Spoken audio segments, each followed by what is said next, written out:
On se retrouve aujourd'hui pour une nouvelle vidéo de coaching avec un profil encore complètement différent. Donc aujourd'hui on va faire une séance push, donc muscles qui poussent, c'est-à-dire pec, épaules, triceps.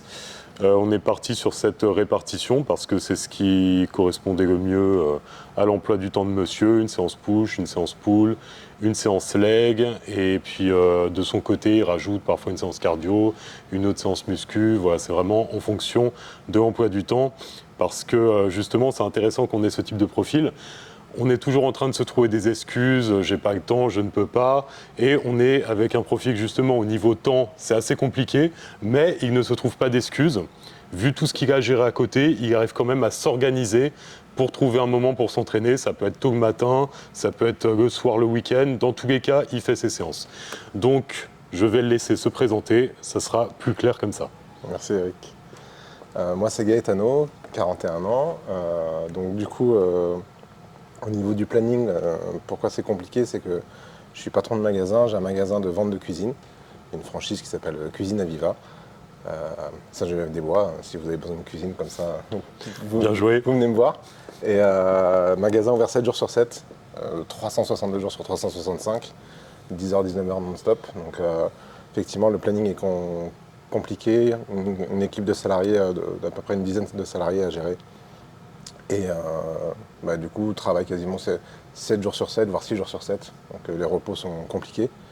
Et j'ai eu le plaisir de redécouvrir Eric, parce qu'Eric est un ami d'enfance de collège. Et grâce à Instagram, j'ai pu voir son parcours et ses performances physiques et athlétiques qu'il a pu réaliser.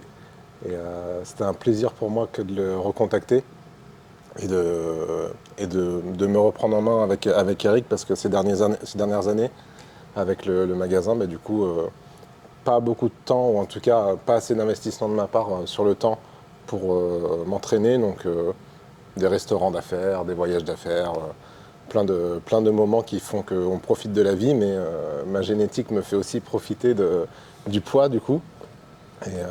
Et là, 40 ans l'année dernière, je les ai bien fêtés. 41, je me dis bon, on va pas fêter comme ça tous les ans, et c'est parce que si je continue comme ça, je vais finir à 45 ans obèse. Donc on va se reprendre en main. Et quand j'ai vu le parcours d'Eric et ce qu'il avait accompli, je me suis dit que c'était intéressant pour moi de prendre contact avec lui et d'essayer d'être accompagné pour se reprendre, vu lui les connaissances qu'il avait acquises et les compétitions que tu as gagnées en plus. Donc c'était pour moi un aboutissement et on va dire une validation d'acquis qui me permettait de m'adresser à la bonne personne.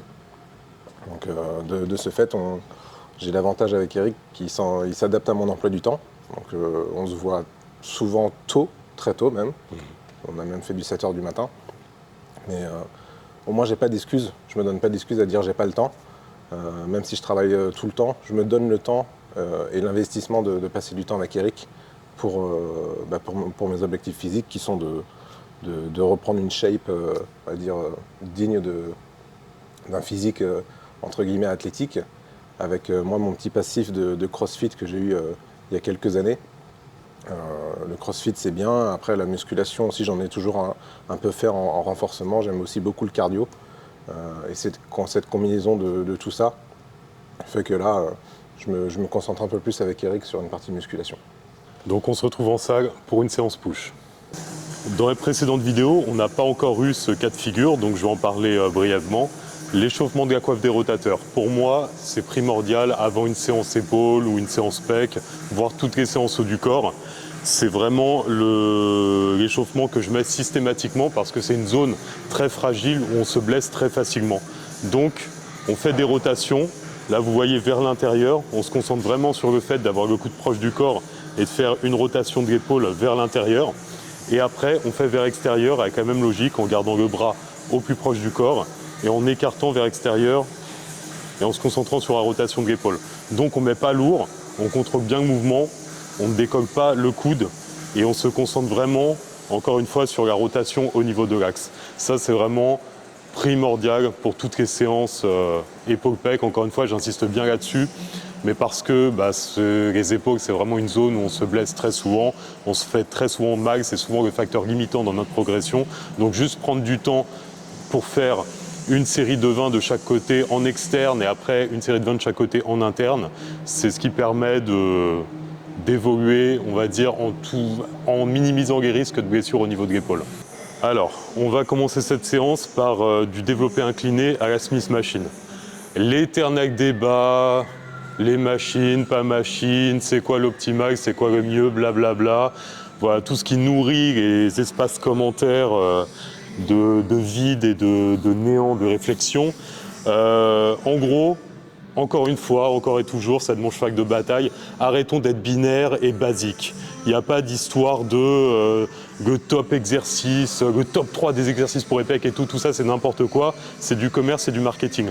Là en l'occurrence, ce qu'il faut savoir c'est pourquoi on fait les choses. Pourquoi là on le fait à la guidée? Tout simplement parce que sur la libre, il y a de très mauvaises sensations, ils sont tous dans les épaules. Après, il y a un passif CrossFit, alors c'est pas du tout une critique, mais donc en CrossFit, on est axé sur la performance. Là, on est sur un travail complètement différent, on est axé sur l'esthétisme et donc sur le travail du muscle qu'on veut cibler. Là, en l'occurrence, on veut travailler ses pecs, un peu plus spécifiquement le haut de pec. Et donc, on se met sur de l'incliné pour commencer la séance. On débute la séance par la zone qu'on veut préférentiellement travailler. Et sur de l'incliné libre, voilà, c'est là que je veux en venir, il sentait beaucoup trop ses épaules, ses bras, il n'était vraiment pas bien du tout au niveau de la posture et donc il ne forçait pas avec ses pectoraux. Là, on a essayé sur machine guidée, ce qui fait qu'il y a moins d'efforts à faire au niveau de la stabilisation, il est beaucoup plus à l'aise et là, il sent vraiment ses pecs et on peut focaliser l'effort sur les pectoraux. Donc voilà l'intérêt de la machine guidée, c'est quand on a de mauvaises sensations sur le libre.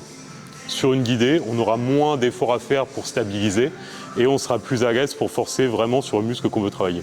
Donc on y va, on continue l'échauffement, toujours petit à petit en gamme montante. On a commencé barre à vide, là on a mis un peu de poids. Et donc sur l'échauffement, on va se concentrer sur la posture. Le fait qu'il bloque bien ses épaules en arrière, il bombe le torse et il pousse juste en tendant les bras et en contractant les pecs. On va vraiment focaliser sur tes pecs. Cale bien tes épaules en arrière. Ne les implique pas dans le mouvement. Voilà, bombe bien le torse. Allez, une dernière. C'est bon. Voilà, donc vraiment, on y va doucement, pareil pour monter en charge, pour pas, vu qu'il y a déjà eu des problèmes au niveau des épaules, on y va vraiment petit à petit. Ça, c'est vraiment très important aussi, même si le poids ne nous paraît pas lourd sur le moment, pour nos articulations, c'est lourd, donc toujours y aller de manière progressive. Bien concentré, bombe le torse, cale tes épaules en arrière, que les pecs. 1, contracte. 2, voilà, concentre-toi dessus. 3, 9, voilà, subis pas la barre, c'est toi qui gères.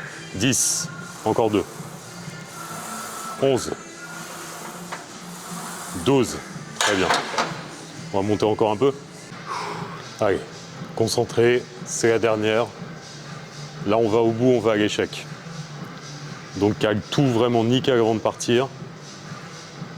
Voilà, épaules bien serrées, omoplate serrée, tout en arrière.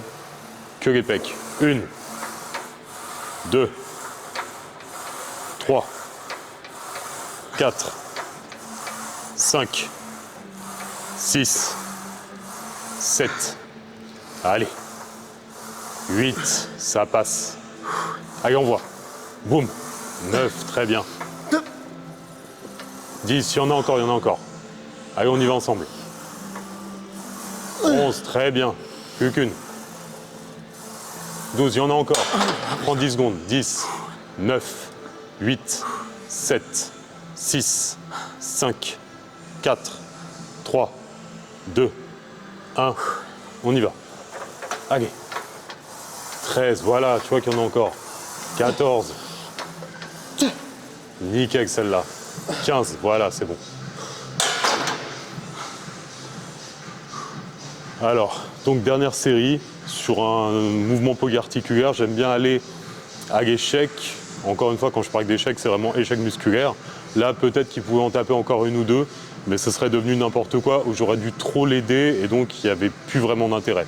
Mais là, vous voyez, ce qui est intéressant, c'est que vers la 10e ou 11e, je crois, on voyait qu'il commençait à être en difficulté.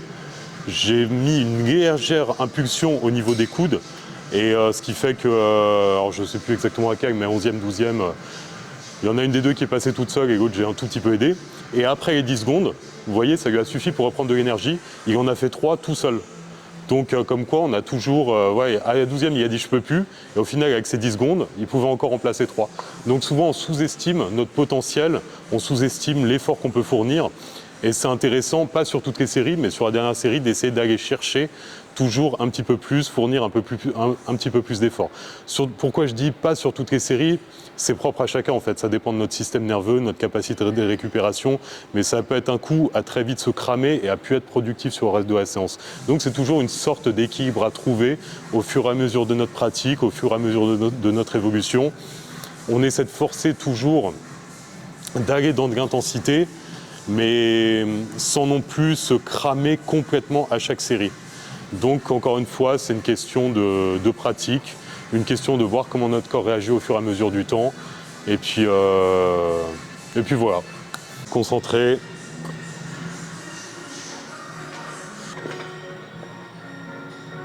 Concentré sur les pecs. Tu les contractes à chaque poussée. 1, voilà. 2, 3, 4, 5, 6, 7, pousse mes doigts, 8, ouais, 9, 10, encore, 11, 12, il y en a encore, 13, 14, allez, une dernière, 15, très bien, voilà, parfait. Donc là, on vient de reprendre plusieurs fois Enfin, on a fait d'autres séries avant, mais on ne les a pas gardées pour la vidéo, parce qu'on était sur un problème qui revient souvent et que j'évoque très souvent aussi, c'est cette fameuse barrière qu'on se fixe psychologiquement, parce que par exemple, dans notre programme, il y a marqué 4x10 ou 4x12 ou 4x15, et on s'arrête à ce chiffre donné, quel que soit notre potentiel de force. Et tout à l'heure, à la même charge, il s'est arrêté à un nombre de reps inférieur, alors qu'il avait parfaitement le potentiel d'en faire plus avec une bonne exécution. Donc là, vous voyez, on a été jusqu'à la 15e. Et là, en plus, c'était intéressant parce que j'ai vu qu'il voulait tenter la 16e. Et justement, moi-même, dans ma tête, je fais la 16e, ça va se dégrader, il va mettre l'épaule. Et il a senti aussi, il a arrêté. Et ça, c'est parfait. Parce que, voilà, quand je parle à chaque fois d'intensité, d'aller plus loin en termes d'effort, c'est d'aller plus loin en termes d'effort, mais en restant sur un travail concret sur le muscle qu'on veut travailler. Donc on ne va pas chercher cette fameuse rep où on va envoyer l'épaule, on va commencer à se tordre, on va lever une patte. Ça, on ne va pas la chercher. On cherche vraiment l'échec au niveau du ressenti avec le muscle qu'on veut travailler. On ne va pas chercher l'échec total au niveau de la force. Et là, voilà, c'était très intéressant cette série parce que c'est exactement ça. Là, on a bien vu la nuance de ce qu'il faut aller chercher en termes d'intensité. Place-toi bien au milieu, bien stable, bombe le torse. Voilà, que les pecs. Tu penses à rapprocher les avant-bras, pense pas aux mains. 2, bien contrôlé. 3, voilà, écrase les pecs. 4, comme si tu voulais écraser quelque chose entre eux. 5, exactement. 6, 7, mets tes mains un petit peu plus hautes. Voilà, 8, 9, 10, 11, 12, 13, encore. 14, il y en a encore. 15, encore une. 16. Ouais, encore. 17. 18, il y en a encore 2. 19. Et 20. Et donc là, on peut voir qu'on peut s'adapter à la forme du jour aussi. Lors de la dernière séance, il en faisait 15 et il était vraiment au bout du bout à la 15e rep. Et là, vous voyez, il avait plus de potentiel, ça se voyait. Et là, on a pu monter à 20. Il aurait peut-être pu aller en chercher encore au-dessus, mais non, je pense qu'il aurait plus engagé les épaules, ça n'aurait pas été intéressant. Donc là, c'est très bien. Ouais, on n'est pas resté figé sur ce qui est écrit dans le programme. Il peut aller à 20, il va jusqu'à 20. Et encore une fois, il n'y a pas d'histoire de à 20, c'est pour la sèche et tout. Ça, c'est des concepts du Moyen-Âge. Encore une fois, le corps ne compte pas. Ce qui compte, c'est la pression qu'on met sur le muscle. Et là, on a été sur une pression continue jusqu'à 20 reps.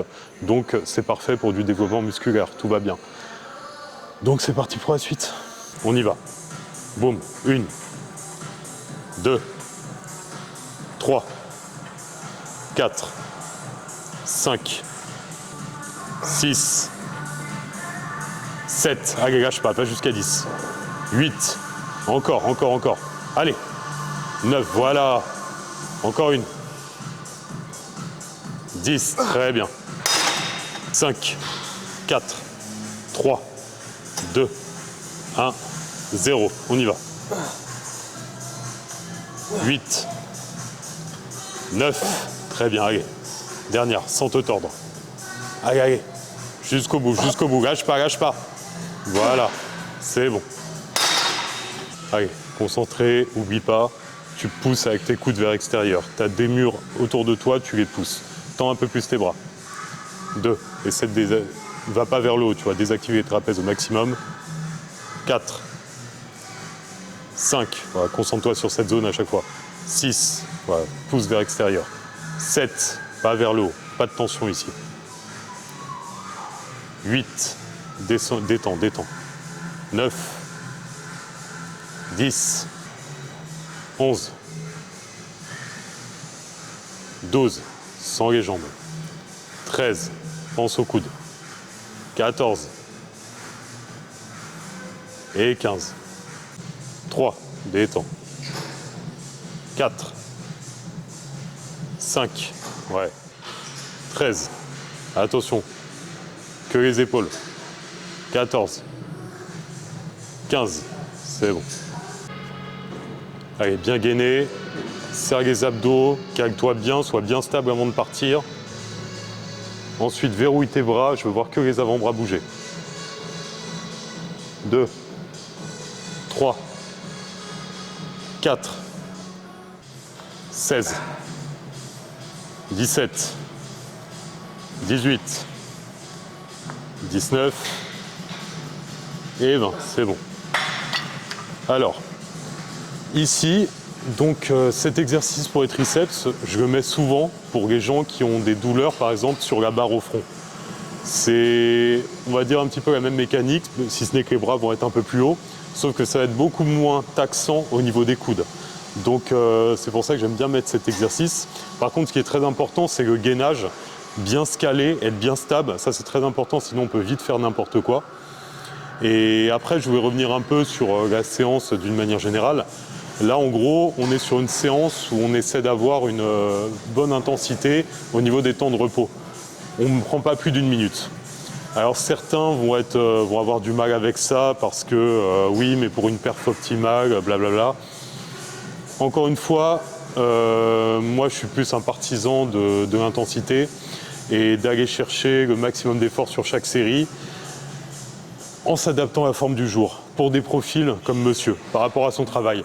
Il y a un travail qui fait que c'est compliqué pour lui d'être dans une forme constante parce que sa vie par nature est entre guillemets un peu désorganisée. Il ne peut pas se coucher vraiment à heure fixe, au niveau des réveils aussi, par rapport au rendez-vous, les heures de repas, tout ça, c'est assez fluctuant. Donc sa forme du jour va être fluctuante. À partir de là, on est obligé de s'adapter. Ensuite, c'est quelqu'un qui vient du crossfit, donc qui est habitué au temps de repos court. Ça lui correspond très bien. Donc vous voyez, encore une fois, il n'y a pas de méthode miracle, c'est juste, on s'adapte au profil de la personne, on fait au mieux avec ses données et on se sert également de ses capacités. Donc là, sur un programme où on est dans une optique perte de poids, les temps de repos d'1 minute, pour lui, ça lui suffit parfaitement pour récupérer. Il peut être constant au niveau de l'effort et de la charge. Et pareil, au niveau des reps, Si là on est en série longue, c'est pas du tout une histoire de perte de poids. C'est juste qu'on est sur une adaptation, encore une fois, par rapport à la forme du jour.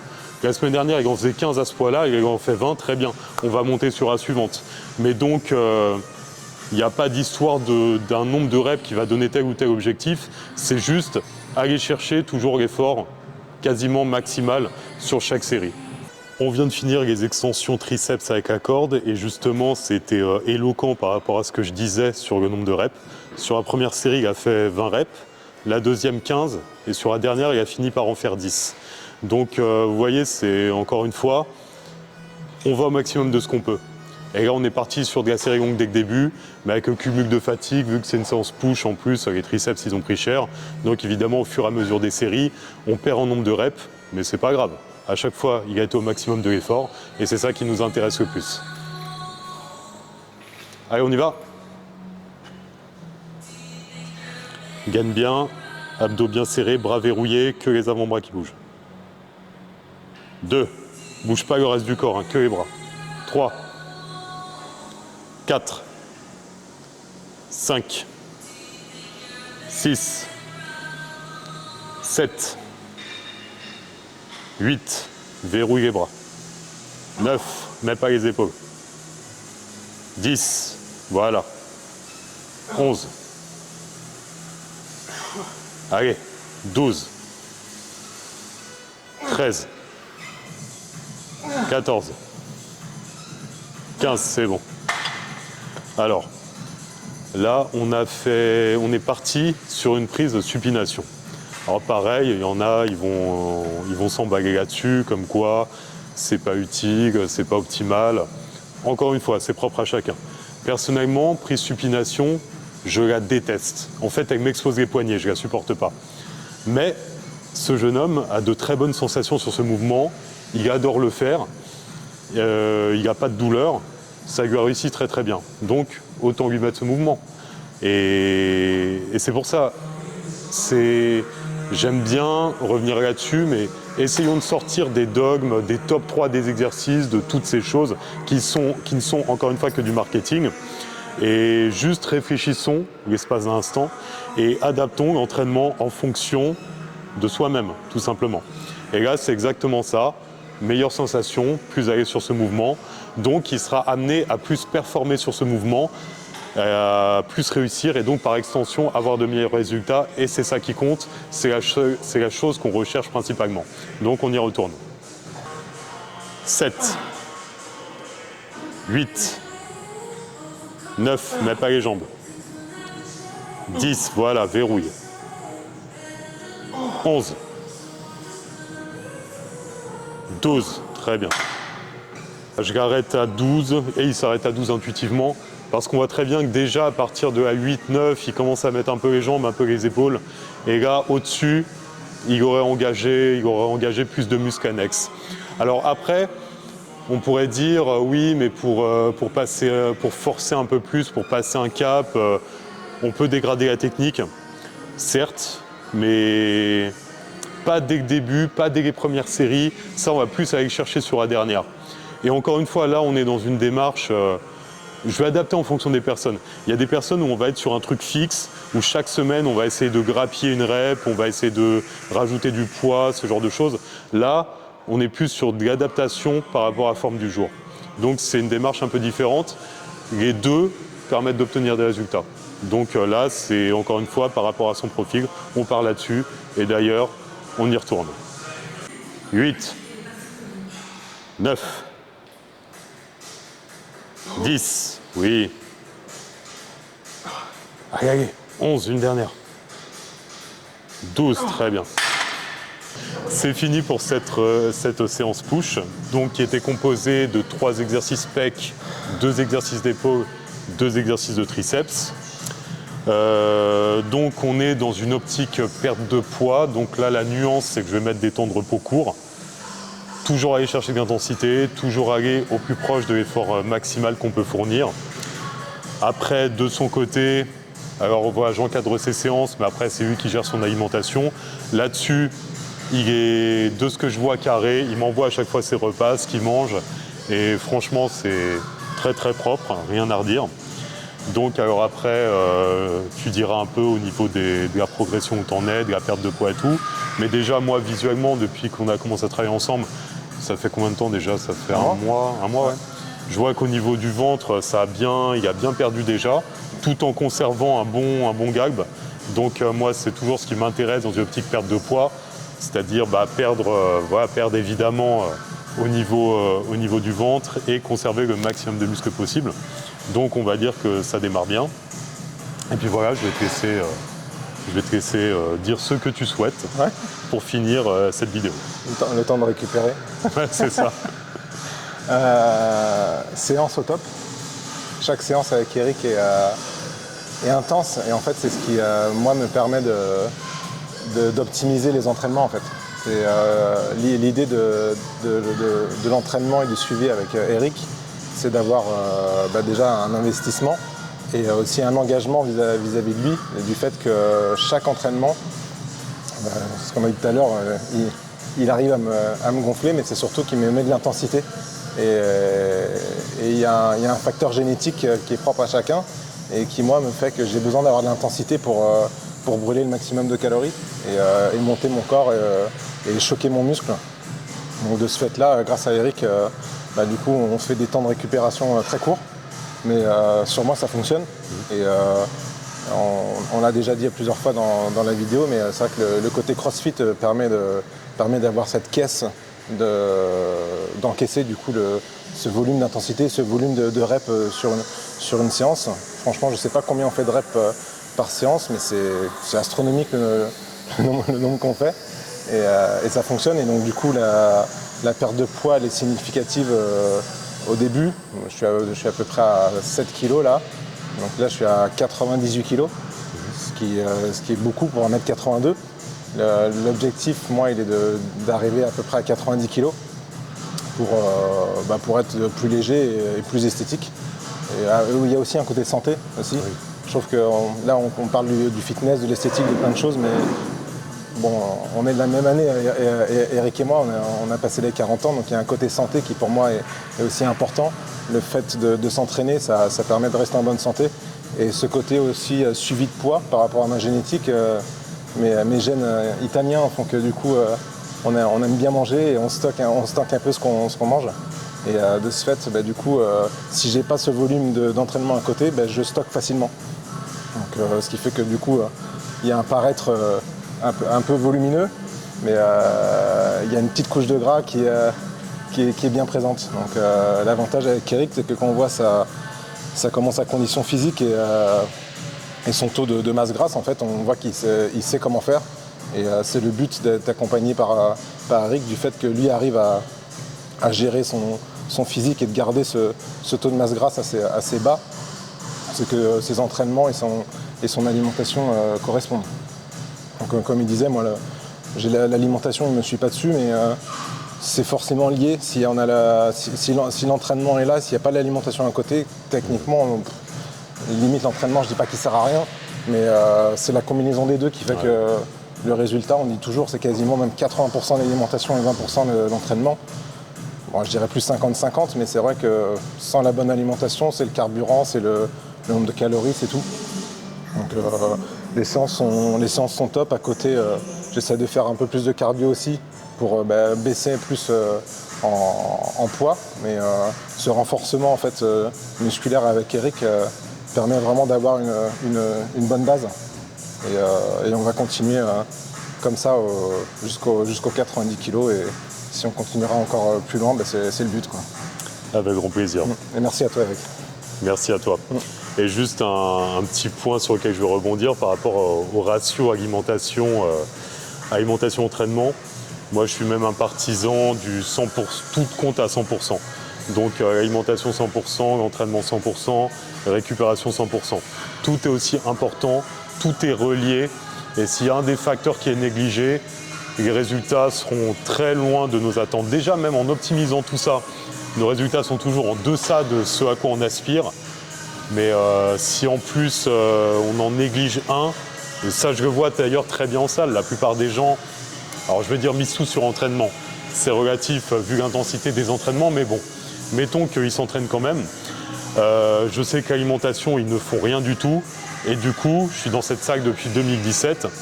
Et il y a des gens depuis 2017, ils ont le même physique. Alors, évidemment, hein, je fais abstraction de ceux qui viennent juste pour le côté santé, loisirs, c'est différent. Mais il y en a beaucoup depuis 2017 qui sont là et qui viennent se plaindre comme quoi ils ne progressent pas. Mais comme je leur dis, vous êtes présent en salle, mais vous n'entraînez pas vraiment. Surtout, vous discutez, vous passez le temps. Je sais que niveau alimentation, vous ne faites rien du tout. Le physique est en adéquation avec cet investissement. Donc c'est pour ça, si vous voulez vraiment optimiser vos résultats ou vraiment passer un cap ou sortir d'une stagnation également, considérez que tout compte à 100%. 100% entraînement, 100% alimentation, 100% récupération. Et là, vous vous rapprocherez de vos objectifs.